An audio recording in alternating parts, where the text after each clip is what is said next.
Good morning, Your Highness, Excellencies, friends and colleagues. I would like to thank you for the opportunity to be here today.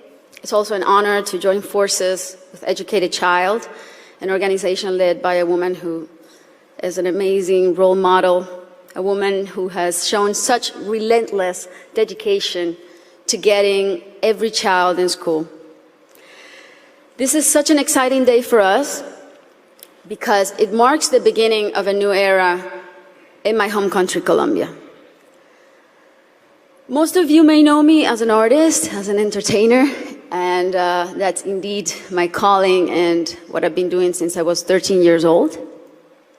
But I never would have imagined when I started out that my work as an artist would end up being the vehicle for me to serve my greater purpose in life of working towards eradicating poverty through the power of education. As a Colombian citizen, inequality is a concept that sadly one becomes very familiar with at a very young age. It's a country like many others in Latin America where a few have a lot have almost nothing, and where if you're born poor, you will almost certainly die poor, and where people don't access equal opportunities. And because of that, generation after generation after generation live trapped in the same vicious cycle fed by prejudice and inaction.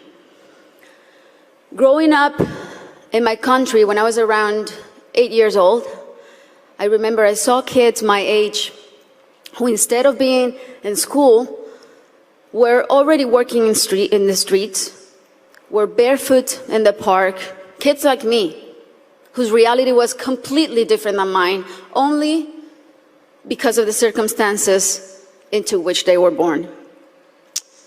It was really hard for me to accept that something so unjust didn't have a solution. There had to be something that could be done. So I often asked myself, why the adults around me were so resigned to the fact that these kids, who were just like me, or even their own children, were living in a parallel reality so different and so cruel. As Kofi Annan put it, poverty is intolerable in a world of plenty.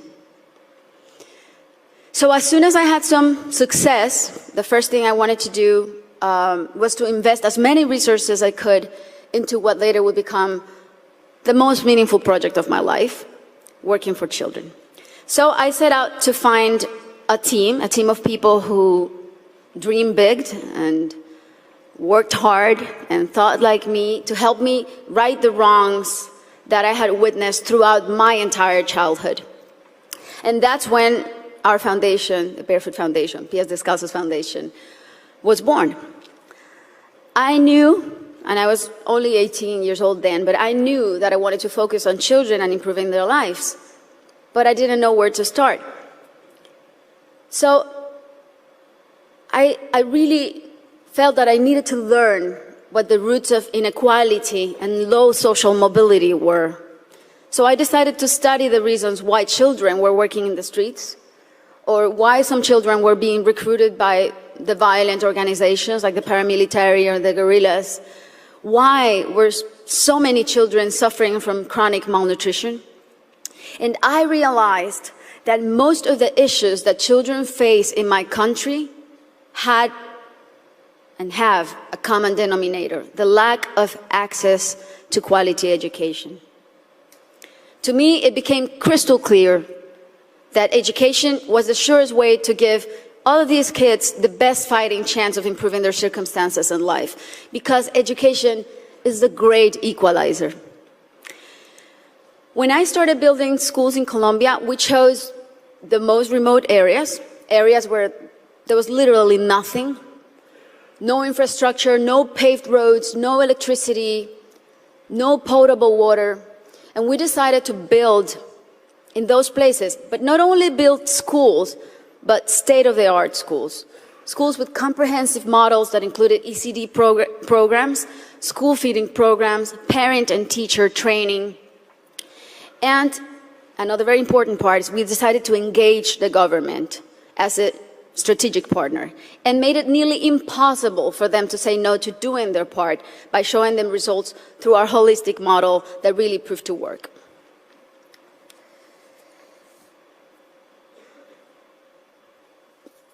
We noticed that as soon as a school is built in those places, everything is transformed. The improvements to the infrastructure were jaw-dropping. Electricity, potable water were made available, made accessible. Roads were paved. Malnutrition plummeted. But the best part of all is the academic results. The kids really responded academically. And now those kids who could have been recruited by the guerrillas or paramilitaries, or that could have had a completely different outcomes for their lives, they're now on their way to the university and thriving in their communities. Some of them are athletes, some of them are professionals.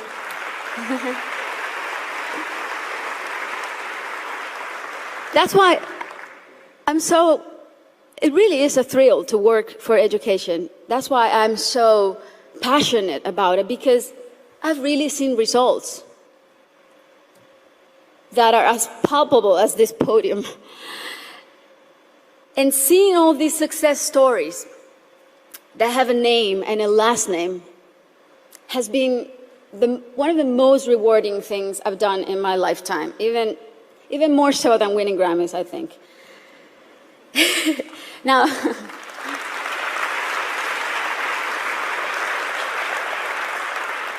Now, that said, our work is far from being done. Many developing countries are still rife with inequality and internal conflict, and there are a lot of kids who still need to be reached.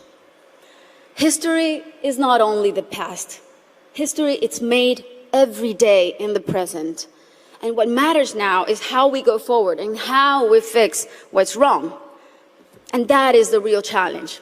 This is the goal of the SDGs and what people like Her Highness and myself and so many more of you who are adamant about achieving are here for.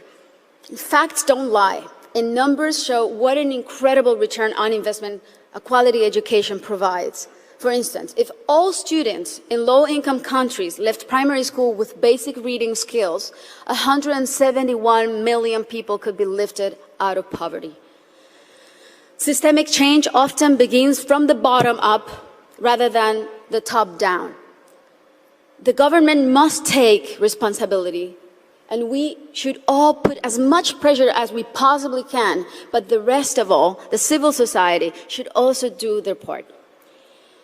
What we have discovered, both at Pies Descalzos and Educated Child, is that many times only one single barrier to entry, such as no access to transportation or basic needs like a functioning bathroom, can prevent a kid from attending school or even put them at risk of dropping out. Sometimes all it takes to change a child's life is the security of a hot meal in school or the ease of being able to hop on a bus that will leave you safely at your classroom's door. It's as simple as that. And these are simple interventions, and they don't cost a lot. The biggest effort really is in mapping the communities, in going door to door, searching for the out-of-school children, talking to the parents, talking to their families. Giving a name and putting a story behind these children is the first step to start rewriting their story. Over the next 3 years, we pledge to get 54,000 kids who are out of school or at risk of dropout into the educational system. Ultimately, more than 295,000 people will benefit from this project, including children, teachers, families, and community members. New schools and classrooms will be built. School kits and uniforms will be distributed. Children will be enrolled in school, feeding and transportation programs. Teachers will be trained in strategies and in how to identify those students who are at risk so they can receive psychosocial support. And we are extremely confident that this partnership is only the beginning. and will be the model to replicate throughout my country until not a single child is out of school. This is our responsibility. Thank you. This is our responsibility to our children and our debt to fulfill for the generations to come. Thank you very much.